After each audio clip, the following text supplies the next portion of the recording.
ஆன்மீகத்தின் வழி நடக்கும் அன்பு சொந்தங்களான மிதுன ராசிக்கு வணக்கங்க.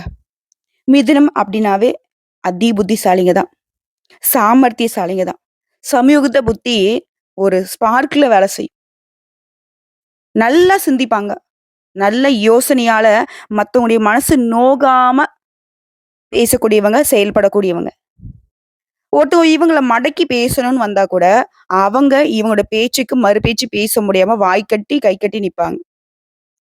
இன்னும் சொல்லப்போனா, இவங்கள யாராவது எதிர்க்கணும், வீழ்த்தணும்னு நெனச்சா, அத இவங்க உணர்ந்துட்டா, நீங்க காலின்னே சொல்லலாம். ஏன்னா, அந்த அளவுக்கு உங்கள சுத்தி பல சிக்கல்கள வந்துட்டு செட் பண்ணி வச்சுருவாங்க. உங்கள வந்து அந்த சிக்கல்ல மாட்டி விட மாட்டாங்க. ஆனா, இவங்களுக்கு நீங்க ஏதாவது கெடுதல் பண்ற மாரி இருந்தா, அந்த சிக்கல்ல தன்னால நீங்களே போய் மாட்ற மாதிரி சில வேலைகள பார்த்தும் வப்பாங்க. மிதுனத்த வந்துட்டு நட்பா கொண்டீங்க அப்டின்னாக்க, நீங்க அதிர்ஷ்டசாலி. மிதுன ராசியே பகையா நெனச்சுனாக்க, நீங்க அதாவது ஒரு படத்துல அஜித் சார் சொல்லுவாரு. என்னன்னா, "எனக்கு நண்பனா இருக்கணும்னாக்க, உனக்கு எந்த தகுதியும் வேணாம். ஆனா நீ எனக்கு எதிரியா இருக்கணும்னாக்க, அதுக்கு தகுதி வேணும். சோ, மிதுனத்த வந்து நீ சமாளிக்கக்கூடிய அளவுக்கு புத்தி சாதுரியம் வேணும்." இவங்கள மாதிரி யோசிக்கிறதுக்கும், இவங்கள மாரி செயல்படுறதுக்கும் யாராலயுமே முடியாது. சிம்பிளா சொன்னாக்க, இவங்களுக்கு நீங்க நல்லத செஞ்சா, அது பல மடங்கு உங்களுக்கு திரும்பி வரும். இவங்களுக்கு நீங்க கெட்டது செஞ்சா, அத நீங்க மறந்துடணும். ஏன்னா, எந்த பக்கம் இருந்து உங்களுக்கு அந்த கெடுதல் வந்துட்டு வருங்கிறத உங்களால யூகிக்க முடியாது. ரொம்ப ஆபத்தான ஆட்கள் போலவே மிதுனம் அப்படின்னு யாராலயுமே அடையாளப்படுத்த முடியாது. ஏன்னா, இவங்க அந்த மாரி ஆட்கள் கிடையாது. தனக்கு வழி கொடுத்தவங்களுக்கு வழிய புரிய வைப்பாங்களே தவிர்த்து, அவங்கள தண்டிக்க மாட்டாங்க. இந்த மாதிரி குணநலம் கொண்ட மிதுன ராசிக்காரங்க மத்தவங்களுக்கு உதவி செய்வாங்களான்னு கேட்டாக்க, மத்தவங்களுக்கு உதவி செய்யறதுனால தான் இன்ன வரைக்கும் கஷ்டப்பட்டுட்டு இருக்கோம். அத ஃபர்ஸ்ட்டு புரிஞ்சுக்கோங்க. எங்கள ஒண்ணும் சுயநலவாதிகளா நீங்க அடையாளப்படுத்த வேணாம். நாங்க மத்தவங்களுக்கு செய்த உதவிகளையும், நாங்க மத்தவங்களுக்கு விட்டு கொடுத்த விஷயத்தையும் வெளிய சொல்ல மாட்டோம். இதுதான் மிதுனம். இப்படிப்பட்ட ஆற்றல் கொண்ட, குணாதிசயங்கள் கொண்ட மிதுனத்திற்கு தலைப்ப பார்த்திருப்பீங்க. சித்திரை மாதத்துல, அதாவது தமிழ் புத்தாண்டுல வரக்கூடிய முதல் மாதம் ஏப்ரல் 14ஆம் தேதி முதல் உங்களை மிரள வைக்கும் 10 யோகங்கள். மிதுன ராசிக்காரங்களே, இந்த நாட்ல மட்டும் கரெக்ட்டா பயன்படுத்தி தாண்டி வந்துட்டீங்கன்னா, வெற்றி நிச்சயம். பங்குனி மாதம் நம்மள பயமுறுத்தினாலும், சித்திரை மாதம் சிறப்பா வந்திருக்கு. உங்கள சீராட்டி, தாளாட்டி உயர்வா கொண்டு போக போகுது. அது என்ன ஏதுங்கிறத இப்ப தெளிவா பார்க்கலாங்க. அதுக்கு முன்னாடி மிதுனம் அப்படின்னாவே புதன் பகவான ராசி அதிபதியாக கொண்டவங்க இல்லையா? அதே மாரி புதன் பகவானுக்கு உரிய தெய்வம் பெருமாள். மிதுன ராசி அனுதினமும் பெருமாளை வழிபாடு செய்யணும். இவர வழிபாடு செய்தால் மட்டும்தான் உங்களுக்கு பலம் கூடும். அப்படி பார்க்கிறப்போ, உங்களுக்கான பலன்கள சொல்றப்போ, இந்த தெய்வத்த வழிபாடு செய்யாம இந்த பதிவ நம்ம தொடங்க முடியுமா? முடியாது இல்லையா? அந்த வகையில மிதுன ராசிக்காரங்களே, ஓம் நமோ நாராயணா இந்த மந்திர சொல்ல 3 முறை சொல்லுங்க. முடிஞ்சா கமெண்ட் பாக்ஸ்ல 3 முறை பதிவிடுங்க. இந்த நிமிடத்திலிருந்து உங்களுடைய மனசுல நேர்மறை எண்ணங்கள் அதிகரிக்கும். முடியாது, கிடைக்காதுன்ற வார்த்தைகளுடைய அர்த்தம் மறைந்து முடியும், கிடைக்கும்ங்கிற அர்த்தத்திற்கான வழி பிறக்கும். மாதவனே, கேசவனே, மதுசூதனா, கோவிந்தா, கோபாலா, வாமனனே, நாராயணனே, திருவெங்கடவனே, வைகுந்தா, ஸ்ரீனிவாசா, வெங்கடேச, ஸ்ரீதரனே, ஜெய் கிருஷ்ணா. அப்பா ஏழுமலையான வழிபாடு செய்து மிதுன ராசிக்காரர்களுக்கு இந்த பதிவு உங்களுடைய வாழ்க்கைக்கு சிறு விளக்கு மாதிரி வெளிச்சத்தை ஏற்படுத்த போகுது. இந்த சித்திரை மாதம் அப்படிங்கிறது உங்களுக்கு சிறப்பாக இருக்க சில பல வழிகாட்டுதல்கள். மிதுன ராசி இப்ப நம்ம சொல்லக்கூடிய பலன்கள் அப்படிங்கிறது, உங்க ஜாதகம் என் கையில இல்ல, உங்க பேர் தெரியாது, ஊர் தெரியாது, எதுவுமே தெரியாது. ஆனா பொதுவா பலன் சொல்ல முடியும். மிதுன ராசி மிருகசீரிடம் நட்சத்திரம் 3ஆம் பாதம், 4ஆம் பாதம், திருவாதிரை நட்சத்திரம், புனர்பூசம் நட்சத்திரம் 1ஆம் பாதம், 2ஆம் பாதம், 3ஆம் பாதம். உங்களுக்கு எல்லாருக்குமே இந்த பொது பலன்கள் 100க்கு 80% பொருத்தமாகும். மீதி இருக்கிற இந்த 20% மட்டும்தான் உங்களுடைய தனிப்பட்ட பிறப்பு ஜாதகத்தின் அடிப்படையில அமையும். அந்த வகையில உங்க ராசியில கிரக நிலை ஓகேங்களா? ராசியை பொறுத்த வரைக்கும் செவ்வாய் பகவான், இவர் யாரு? பூமிக்காரகன். அடுத்து சுகஸ்தானத்தை பொறுத்தவரைக்கும் கேது பகவான். பாகிஸ்தானத்தை பொறுத்த வரைக்கும் உங்களுடைய அதிபதி புதன் பகவான். அவர் வந்து யார் கூட கூட்டணியில் இருக்காங்க? சனீஸ்வர பகவான் கூட கூட்டணியில உட்கார்ந்திருக்காரு. அடுத்ததா தொழில் ஸ்தானத்தை பொறுத்த வரைக்கும் பாம்பு கிரகமான ராகு பகவான். அவர் கூடவே சுக்கிர பகவான் வக்ரகதியில. பிளஸ் இவங்களோட நவகிரகங்களின் முதல்வன்னு சொல்லக்கூடிய சூரிய பகவானும் இவங்க 3 பேரும் கூட்டணியில இருக்காங்க. அடுத்து லாபஸ்தானத்தை பொறுத்திருக்கும் சந்திர பகவானும், ஐயன சைன போகஸ்தானத்தை பொறுத்திருக்கும் குரு பகவானும் வலம் வராங்க. இதை அடுத்து கிரக மாற்றம்னு பார்த்தோம்னா ஆல்ரெடி 7/4/2025 அன்னைக்கு செவ்வாய் பகவான் ராசியில இருந்து தன வாக்கு குடும்பஸ்தானத்துக்கு மாறிட்டாரு. இவரை அடுத்து புதன் பகவான் 10/4/2025 அன்னைக்கு பாகிஸ்தானத்துல இருந்து தொழில்ஸ்தானத்துக்கு மாற்றம் அடைஞ்சிட்டாரு. அடுத்த வரக்கூடிய 14/4/2025 அன்னைக்கு சூரிய பகவான் தொழில்ஸ்தானத்துல இருந்து லாபஸ்தானத்துக்கு மாற போறாரு. இது மட்டும் இல்லைங்க, வரக்கூடிய 26/4/2025 அன்னைக்கு பாம்பு கிரகமான அதாவது அண்ணன் தம்பி சொல்லக்கூடிய ராகுவும் சரி கேதுவும் சரி மாற்றம் ஆகுறாங்க. அதாவது ராகு வந்து தொழில்ஸ்தானத்துல இருந்து பாகிஸ்தானத்திற்கும், கேது வந்து சுகஸ்தானத்துல இருந்து தைரிய வீரியஸ்தானத்துக்கு மாற்றம் ஆகுறாங்க. இது எல்லாத்துக்கும் அடுத்தபடியா கடைசியா 30/4/2025 அன்னைக்கு புதன் பகவான் அதாவது உங்களுடைய அதிபதி வந்து தொழில்ஸ்தானத்துல இருந்து லாபஸ்தானத்துக்கு மாற்றம் கொடுக்கிறாரு. இதனால இந்த சித்திரை மாதம்ங்கிறது நம்மளோட மிதுனத்திற்கு 10 விதமான யோகங்களை கொடுக்க போகுதுன்னு சொன்ன இல்லையா? அதுல முதல் யோகம் பணவரவு திருப்திகரமா இருக்க போகுது. நம்ம இந்த கலியுகத்துல எல்லாரும் ஒவ்வொரு நாளையுமே கடினமா உழைப்பால நகர்ந்து போறது எதை நோக்கி? பணத்தை நோக்கி. பணம் ஒண்ணு இருந்துட்டா பாதி அளவு பிரச்சனை சரியாகிடும். பணம் தான் சொல்ல போனா இப்போ நம்ம எல்லாருடைய சந்தோஷத்தையுமே தீர்மானிக்குது. சோ அதுவே உங்களுக்கு திருப்திகரமா இருக்கிறதுனால சித்திரை மாதம் சந்தோஷத்திற்கு குறைவு இருக்காது. அடுத்து 2வது யோகம், உடைய காரியங்கள் எல்லாமே அனுகூலமா முடியும். அடுத்து 3வது குடும்பத்துல வசதி வாய்ப்புகள் பெருகுது. அடுத்து 4வது வீட்டுல மகிழ்ச்சிக்கும் நிம்மதிக்கும் குறைவு இருக்காது. குறிப்பா வீட்டுல அடுத்தடுத்த சுப நிகழ்ச்சிகள் ஏற்பாடாகும். அடுத்து 5வது யோகம் பெண்களால நன்மை உண்டாகும். இது மிதுனராசி ஆண்களாக இருந்தினாக்கா பெண்களாலையும், பெண்களாக இருந்தினாக்கா ஆண்களாலையும், அதாவது எதிர்பாலினத்தால நன்மைகள் உண்டாகும். அடுத்து 6வது யோகம் புதுசா ஆடை ஆபரணங்களை வாங்கக்கூடிய யோகம் இருக்கு. வண்டி வாங்கி வசதி வாய்ப்புகள் பெருகுது.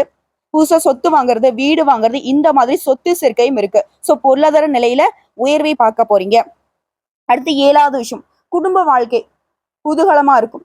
கணவன் மனைவிக்கிடையே அந்யுன்யம் அதிகமாகும். வாழ்க்கை துணை வழி உறவுக்காரர்கள் வகையில நீங்க எதிர்பார்த்த உதவிகள் கிடைக்கும். அடுத்து 8வது யோகம் உறவுக்காரங்களால நன்மைகள் ஏற்படும். உறவுக்காரங்க உங்களுக்கு துணையா நிற்பாங்க. அவர்களால உங்களுக்கு அனுகூலம் ஏற்பட போகுது. அடுத்ததா 9வது யோகம் குடும்பத்துடைய தேவைகளை ஒவ்வொன்னா நிறைவேற்றுவீங்க. தந்தை வழியில நீங்க எதிர்பார்த்த காரியங்கள் அனுகூலமாக முடியும். பெண்களுக்கு நடக்கிறது எல்லாமே நல்லதாவே நடக்கும். அடுத்து 10வது யோகம் அரசாங்க காரியங்கள் அனுகூலமா முடியும். அதே மாதிரி பூர்வீக சொத்து சம்பந்தப்பட்ட பிரச்சனையில கோர்ட்டு கேஸ் இப்படி அலைஞ்சுக்கிட்டு இருந்தீங்கன்னா உங்களுக்கு சாதகமான தீர்ப்பு கிடைக்கும். ஆனா அந்த விஷயத்துல அவசரப்படாம பொறுமையை கடைபிடிக்கணும். அடுத்த சிலருக்கு வந்து தடைப்பட்ட திருமணம் இப்ப கூடி வரப்போகுது. வீட்டுல சுப நிகழ்ச்சிகள் ஏற்பாடாகும். அதே மாதிரி உங்களை நீண்ட கால பிரார்த்தனைகளை நிறைவேற்றுவதற்கு குடும்பத்தோட குலதெய்வ கோயில்களுக்கு போயிட்டு வருவீங்க. வெளியூர் பயணங்களின் போது கைப்பொருட்களை மட்டும் கொஞ்சம் பத்திரமா பார்த்துக்கோங்க. மற்றபடி அலுவலக பணிகள்ல இருக்கவங்க உற்சாகமா செயல்படுவீங்க. உங்களுடைய ஆலோசனைகள் வந்து நிர்வாகத்தினரால ஏற்றுக்கொள்ளப்படும். மேல் அதிகாரிங்க உங்களுக்கு ஆதரவா இருப்பாங்க. அவங்களுடைய ஆதரவின் காரணமா நீங்க எதிர்பார்த்த பதவி உயர்வு, ஊதிய உயர்வு, எதிர்பார்த்த சலுகைகள் கிடைக்கும். அதே மாதிரி சக ஊழியர்கள் கிட்ட உங்களுடைய செல்வாக்கு அதிகமாகும். இதே சொந்தமா தொழில் பண்றோம், வியாபாரம் பண்றோம், ஆண்களோ பெண்களோ லாபம் அதிகமா கிடைக்கும். சக போட்டியாளர்கள் அவங்களோட மறைமுக எதிர்ப்புகளை முறியடிப்பீங்க. உங்ககிட்ட இருக்கக்கூடிய பங்குதாரர்கிட்ட இணக்கமான சூழ்நிலை ஏற்பட போகுது. வியாபாரத்தை விரிவுபடுத்தவோ புதுசா முதலீடு பண்றதோ கொஞ்சம் பார்த்து சூதானமா பண்ணிக்கோங்க. இல்ல முடிஞ்ச அளவுக்கு வந்து இருக்கக்கூடிய வியாபாரத்தை மட்டும் பாருங்க. இந்த விரிவுபடுத்துறதும் அதிகமா முதலீடு பண்றதையும் தவிர்க்கிறது நல்லது. அடுத்த குடும்பத்தை நிர்வாகம் செய்யக்கூடிய பெண்மணிகளுக்கு மகிழ்ச்சி தரக்கூடிய மாதங்க. குடும்பத்துல உங்களுடைய ஆலோசனைகள் வந்து மத்தவங்க ஏத்துப்பாங்க. மறு பேச்சு பேச மாட்டாங்க. நீ சொன்னா கரெக்டா இருக்குமா அப்படின்னு சொல்லுவாங்க. அதே மாதிரி உங்க உறவுக்காரங்களுமே உங்களுக்கு உதவிகரமா இருப்பாங்க. அக்கம் பக்கம் இருக்கிறவங்களாலுமே உங்களுக்கு அனுகூலம் உண்டு. இது வேலைக்கு செல்லக்கூடிய பெண்மணிகளுக்கு பணியிட சூழல் சிறப்பா இருக்கும். எதிர்பார்த்த சலுகைகள் கிடைக்கும். சோ இப்போ வரைக்கும் பார்த்த ஒரு 10 பாயிண்ட் அது வந்து குறிப்பிட்டு சொன்னது 10ங்க. ஆனா சகல விதங்கள்லயுமே உங்களுக்கு யோகம் தான். சோ இதுல ஏதாவது குறைகள உங்களால சொல்ல முடியுமா? போன மாதம் அந்த பங்குனி மாதம் உங்களுக்கு பழிய போட்டு போனாலும், பகைத்து விட்டு போனாலும், இந்த சித்திரை மாதம் சிறப்பா சிரிச்சுக்கிட்டே உங்கள வந்து வரவேற்கிறதுங்க. பணத்துக்கு குறைவு இருக்காது, மகிழ்ச்சிக்கு குறைவு இருக்காது, மன நிம்மதிக்கு குறைவு இருக்காது. சொல்லப்போனா நீங்க தொட்டதெல்லாம் பொன்னா மாறும். நீங்க செய்யக்கூடிய அனைத்து காரியங்களும் வெற்றி பெறும். அதாவது சித்திரை மாதம்ங்கிறது அதீத வளர்ச்சி, அபரிவிதமான பேர் புகழையும் உங்களுக்கு கொடுக்க போகுதுங்க. கரெக்ட்டா பயன்படுத்துங்க. சோ இப்போ வரைக்கும் பார்த்தது குறிப்பிட்டு ஒரு சில விஷயங்கள மட்டும் பார்த்திருக்கோம். இப்ப தெளிவான இந்த மாதத்தினுடைய நெளிவு சுளிவுகளையும் பார்த்து தெரிஞ்சுக்கலாங்க. அதாவது மிதுன ராசிக்காரர்களுக்கு தொழில முதல்ல பார்க்கலாம். செயல்பாட ஃபர்ஸ்ட் பார்க்கலாம். முடங்கி கிடந்த திட்டங்கள் அனைத்தும் செயல்பாட்டுக்கு வரக்கூடிய மாதம். உடைய செயல்பாட்டுல ஒவ்வொன்னுமே வெற்றிக்கும் உறவுக்காரர்கள், நண்பர்களுடைய உதவிக்கரம் முழு காரணமாக இருக்க போகுது. அதே மாதிரி பொருளாதாரத்துல உயர்வு உண்டாக போகுது. கணவன் மனைவிக்கிடையே குடும்ப ஒற்றுமையில அனுகூலமான பலன் உண்டாக போகுது. தந்தை வழி உறவுக்காரங்க உங்களுடைய வளர்ச்சிக்கு உறுதுணையா இருப்பாங்க. அதே சமயத்துல பொறாமையும் படுவாங்க. இது உத்தியோக பணிகள் இருக்கவங்க, அரசு மற்றும் தனியார் துறைகள்ல வேலை பார்க்குறவங்க, உடைய செயலில் இருந்து வந்த மந்த நிலை நீங்கி சுறுசுறுப்பா செயல்பட போறீங்க. நிர்வாக திறமையை வளர்த்துக்கொள்ள உங்களுக்கு தேவையான பயிற்சி படிப்புகளை மேற்கொள்ள போறீங்க. அதே மாதிரி தொழிலதிபர்களை பொறுத்தவரைக்கும் தங்க நகைகளை உற்பத்தி மற்றும் விற்பனை செய்யறவங்க, ரத்தின கற்கள் விற்பனையாளர்கள், புதிய வாடிக்கையாளர்களை நிறைய பெற்று நல்ல மதிப்பும் பொருளாதார நிலைய உயர்வையும் பார்க்க போறீங்க. அதுவரை வியாபாரம் செய்யறவங்க புதிய ஆர்டர்கள் கிடைக்க பெறுவீங்க. இப்போ வந்து மிதுனம் யோசிக்கும், ஏமா தொழில்னு வந்துட்டாக்கா இந்த நக்கடை வியாபாரம் தான் இருக்கா, மத்தவங்களாம் வியாபாரம் இல்லையா? நல்லா வந்துட்டு பாத்தீங்கன்னாக்க ஒரு காய்கறி வியாபாரம் பண்ணிக்கிட்டு இருக்கேன், ஏதோ ஒண்ணு ஒரு சின்னதா ஒரு பொட்டி கடை வச்சிட்டு இருக்கேன், ஒரு நடைபாதை வியாபாரம் பார்த்துட்டு இருக்கேன். எங்களுக்கு எல்லாம் எப்படி இருக்கும் அப்படின்னாக்கா, தொழில் செய்யக்கூடிய மிதுன ராசி சேர்ந்த யாராக இருந்தாலும் சரி, எந்த துறைகள்ல இருந்தாலும் சரி, என்ன வேலை செய்தாலும் சரி, ₹1 உங்களுக்கு வருமானம் தரக்கூடிய அனைத்து துறைகளிலுமே அனைத்து வேலையிலுமே உயர்வை பார்க்க போறீங்க. உங்களுடைய எதிர்பார்ப்புகள் பூர்த்தியாகும். அதே மாதிரி பண வரவுக்கு குறைவு இருக்காது. உங்களுடைய தேவைக்கு ஏற்ப கையில பணம் புரளும். அடுத்து பெண்களை பொறுத்த வரைக்கும் அரசாங்கத்துறையோ தனியார் துறையோ வேலைக்கு செல்லக்கூடிய பெண்மணிகள் மேல் அதிகாரி கிட்ட பாராட்டுகளை பெறுவீங்க. திருமணம் ஆன பெண்கள் புத்திர தோஷம் அமைப்பிற்குள்ள வருவதனால உரிய முறையில பரிகாரம் செய்யறது சிறந்ததுங்க. அப்பதான் வந்துட்டு அந்த புத்திர பாக்கியத்திற்கான யோகம் கிடைக்கும். அடுத்து கலைத்துறையில இருக்கிறவங்க தொழில் வாய்ப்புகளை பெற்று வருமானம் அதிகரிக்கும். புதுசா வீடு வாங்குறது, மனை வாங்குறது, இந்த மாதிரியான யோகத்தையும் பெற போறீங்க. அடுத்து கலைஞர்களை பொறுத்த வரைக்கும் உழைப்புக்கேற்ற ஊதியத்தை பெறுவதில் கண்ணும் கருத்துமா செயல்பட போறீங்க. அடுத்த அரசியல் துறையில இருக்கவங்க மக்களுக்கு தேவையானதை பெற்றுக் கொடுக்கணுன்ற முயற்சிகளோட உங்களுடைய வாழ்க்கைக்கு தேவையான பொருளாதார நிலையை உயர்த்தி கொள்ளவும் ஏற்பாடுகளை செயல்படுத்துவீங்க. மேலிடமோ உங்களுடைய கோரிக்கைகள் முக்கியமானதுதான் அப்படின்னு கருத்துல கொண்டு உடனடியா நிறைவேற்றி கொடுக்குங்க. இதன் காரணமா அரசியல் துறையில இருக்கிறவங்க மக்கள் மத்தியில மிகுந்த செல்வாக்கோட வளம் வர போறீங்க. அடுத்து மாணவர்கள், அறிவியல் தொழில்நுட்ப மாணவர்கள் வந்துட்டு ஆரம்ப நிலை மாணவர்களாக இருந்தா சரி, படிப்புல ஆர்வம் காட்டி பெற்றோர்கிட்ட நல்ல பெயர் பெற போறீங்க. வக்கீல் தொழில ஜூனியராக இருந்தவங்க பயிற்சி பெற்று தகுந்த சட்ட நுணுக்கங்களை அறிந்து கொள்ள போறீங்க. சோ இப்போ வரைக்கும் பார்த்த பொது பலன்கள்ல இருந்து மிதுன ராசிக்கு இந்த சித்திரை மாதம் அப்படிங்கிறது ரொம்பவே உயர்வை தரக்கூடிய மாதம்னே சொல்லி முடிக்கலாம். இப்போ தனிப்பட்ட முறையில நட்சத்திர பலன்களையும் பார்த்து தெரிஞ்சுக்கலாங்க. அவங்களுக்கு இந்த சித்திரை மாதம் எப்படி அமைய போகுது? மிதுன ராசி மிருகசீரிடம் நட்சத்திரம் 3ஆம் பதம் 4ஆம் பதம். அறிவின் துணை கொண்டு வாழ்க்கையை வழிநடத்தக்கூடிய உங்களுக்கு இந்த சித்திரை மாதம் யோகமான மாதம். செயல்பாடுகள் அனைத்திலுமே வெற்றி பெற போறீங்க. வேலையில இருந்த சங்கடங்கள் மறைய போகுது. உடல்நிலை சீரா இருக்க போகுது. எந்த ஒரு விஷயத்தையுமே நிறுத்தி நிதானிச்சு யோசிச்சு செயல்படுவதனால நடக்கிறது எல்லாமே உங்களுக்கு நல்லதாவே இருக்கும். இருந்தாலும் ஒரு விஷயத்துல வந்து இந்த நட்சத்திரக்காரங்க கவனமா இருக்கணும். கொடுக்கல் வாங்கல எப்பவுமே எச்சரிக்கையா இருக்கணும். அதே மாதிரி புதிய ஒப்பந்தங்கள் ஏதாவது நம்ம கையெழுத்து போடுறோம் அப்படின்னா எச்சரிக்கையோட செயல்படுவது நல்லது. இது தாண்டி இடம் வாங்குறது, விற்கிறது, இந்த மாதிரியான விவகாரங்கள கூடுதல் விழிப்புணர்வு தேவை. சிலருக்கு வந்து பாத்தீங்கன்னாக்க மத்தவங்கள ஈஸியா நம்பி நிறைய விஷயங்களை இழந்திருப்பீங்க. அந்த ஒரு தவறு திரும்பவும் நம்ம வாழ்க்கையில் நடக்கூடாதுன்னு நினைச்சீங்கன்னா எல்லா விஷயத்திலுமே கொஞ்சம் கவனமா இருங்க. அடுத்தா சனியும் சூரியனும் உங்களை வந்து உயர்த்தி வைக்கிறாங்க. அரசு வழி முயற்சிகள்ல வெற்றி உண்டு. நீங்க எதிர்பார்த்த அனுமதி கிடைக்கும். அது உத்தியோக பணிகள் இருக்கிறவங்களுக்கு அதுல இருந்த பிரச்சனைகள் முடிவுக்கு வரும். எதிர்பார்த்த இடமாற்றம் கிடைக்கும். உயர்வு உண்டாகுது. எல்லா விதமான கஷ்டங்களையுமே சமாளிக்கூடிய நிலையை இந்த சித்திரை மாதம் குருவுடைய பார்வையினால உங்களுக்கு கொடுத்திருக்கு. அதே மாதிரி கோர்ட்டு கேஸ் வழக்குல இருந்து விடுதலை கிடைக்கும். உங்களுக்கு எதிராக செயல்பட்டவங்களுடைய நிலை மாறும். உங்களுடைய எதிரிகள்லாம் வந்துட்டு ஏன்டா இவங்களை எதிர்த்தோன்ற அளவுக்கு அடங்கி போவாங்க. நினைச்ச வேலையை நினைச்ச மாதிரியே நடத்தி முடிக்கக்கூடிய சூழ்நிலை சாதகமா இருக்கு. விளையாட்டு முயற்சிகள் வெற்றியாக மாறும். மாணவர்களை பொறுத்தவரைக்கும் தேர்வுகள்ல நீங்க எதிர்பார்த்த மதிப்பெண் கிடைக்கும். இது போட்டித் தேர்வுகள், அதாவது அரசாங்க உத்தியோகத்துக்கு முயற்சி பண்றீங்கன்னாக்கா உங்க முயற்சிக்கு ஏற்ற பலன் உண்டு. அடுத்ததா குடும்பத்தை பொறுத்தவரைக்கும் சின்ன சின்ன சங்கடங்கள் கூட இப்ப மறையுங்க. தம்பதிகள் ஒருத்தருக்கு ஒருத்தர் அனுசரியா நடந்துக்க போறீங்க. வேலை தேடுறவங்களுக்கு நீ எதிர்பார்த்த நல்ல தகவலோட நல்ல வேலை கிடைக்கும். அரசியல்வாதிகளுக்கு புதிய பொறுப்புகளும் பதவிகளும் கிடைக்க போகுது. உங்களை பொறுத்த வரைக்கும் அனுதினமும் நீங்க வழிபாடு செய்ய வேண்டிய தெய்வம் பெருமாளை வழிபாடு செய்ய நன்மைகள் நடக்குங்க. அடுத்து திருவாதிரை நட்சத்திரம். எந்த எல்லைக்கும் போலாம், நினைச்சதை சாதிக்கணும். ஆனா அதுல ஒரு நேர்மை இருக்கணும். இதுதான் இவங்க. உங்களை பொறுத்த வரைக்கும் இந்த சித்திரை மாதம் வியாபாரம் பத்தின சிந்தனைகள் மேலோங்குது. நீங்க நினைச்ச வேலைகள் நடக்கும். முயற்சிக்கு ஏற்ற லாபம் கிடைக்கும். குறிப்பா சூரியனால தொழில முன்னேற்றம் உண்டு. புதிய தொழில் தொடங்கக்கூடிய வாய்ப்புகள் அமையும். உத்தியோகத்துல இருக்கிறவங்களுக்கு அந்த வேலையில இருந்த பிரச்சனைகளுக்கு முடிவு வரும். புதிய வேலை தேடுறவங்களுக்கு உங்களுடைய பல நாள் கனவுகள் நனவாகும். கோர்ட்டு கேஸ் வழக்குகள் உங்களுக்கு சாதகமாகும். தொழில முன்னேற்றம் அடைய போறீங்க. அதே மாதிரி ராகு பகவானை பொறுத்தவரைக்கும் உங்க வருமானத்தை அதிகரிச்சு வைக்கிறாரு. உங்க செல்வாக்கு உயர்த்தி வைக்கிறாரு. இதுவே பணியாட்களா இருக்கீங்க, ஒருத்தர் கீழே கை கட்டி சம்பளம் வாங்கக்கூடிய யாராக இருந்தாலும் சரிங்க, உங்களுக்கு ஒத்துழைப்பு உண்டு. அடுத்து தம்பதிகளுக்கிடையே நெருக்கம் அதிகமாகுது. எல்லாமே நன்மையாவே இருக்கு. அந்த நன்மைகளை நம்ம முழுசா அனுபவிக்கணும்னா ஒரு விஷயத்த மட்டும் மிதுன ராசியில இந்த நட்சத்திரம் தவிர்க்கணும். கோபத்தை கட்டுக்குள்ள வச்சுக்கணும். எப்பேற்பட்ட கோபமாக இருந்தாலும் சரிங்க, வெளிப்படுத்தக்கூடாது. இடம் பொருள் அறிந்து யோசித்து செயல்படுவது நல்லது.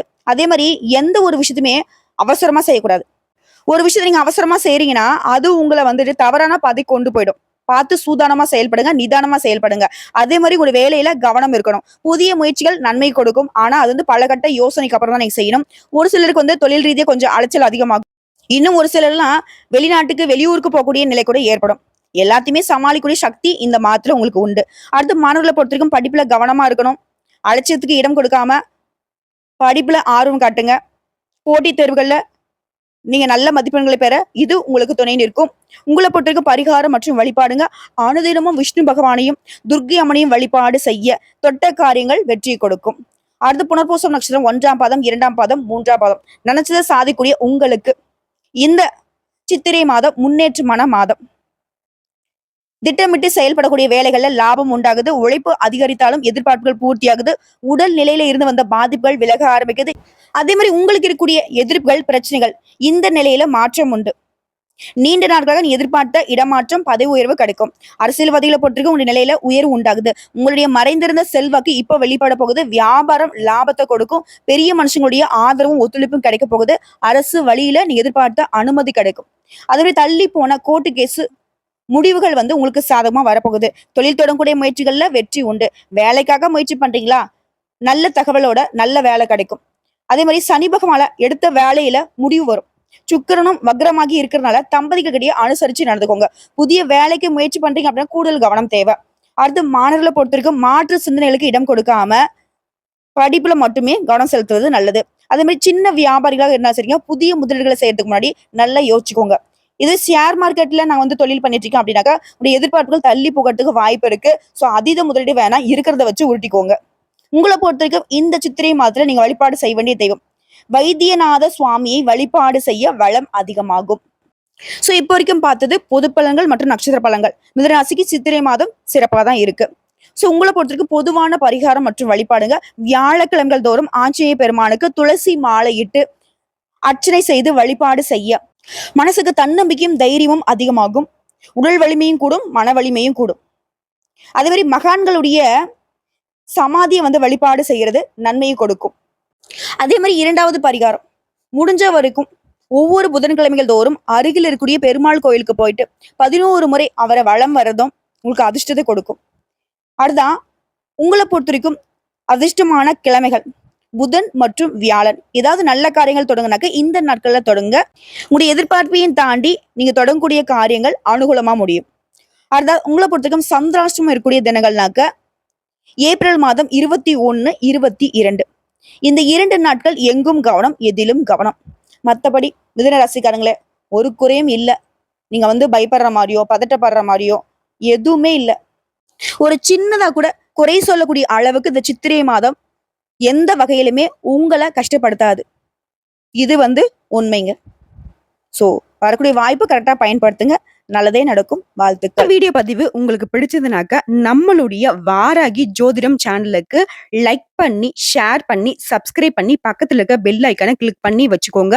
அப்பதான் நம்ம சொல்லக்கூடிய ஆன்மீக தகவல்கள் உடனடியாக உங்களுக்கு வந்து சேருங்க. இதை தாண்டி ஏதாவது உங்களுக்கு தகவல்கள் தேவைப்படுச்சுன்னா கமெண்ட் பாக்ஸ்ல பதிவிடுங்க. உடனடியாக பதில் தெரிவிக்கப்படுங்க. இந்நாளும் எந்நாளும் பொன்னாளாக அமைய வாழ்த்துக்களை தெரிவிச்சுக்கிட்டு இந்த வீடியோ பதிவு இதோட முடிச்சுக்கிறேங்க. நன்றி, வணக்கம். வாழ்க வளமுடன்.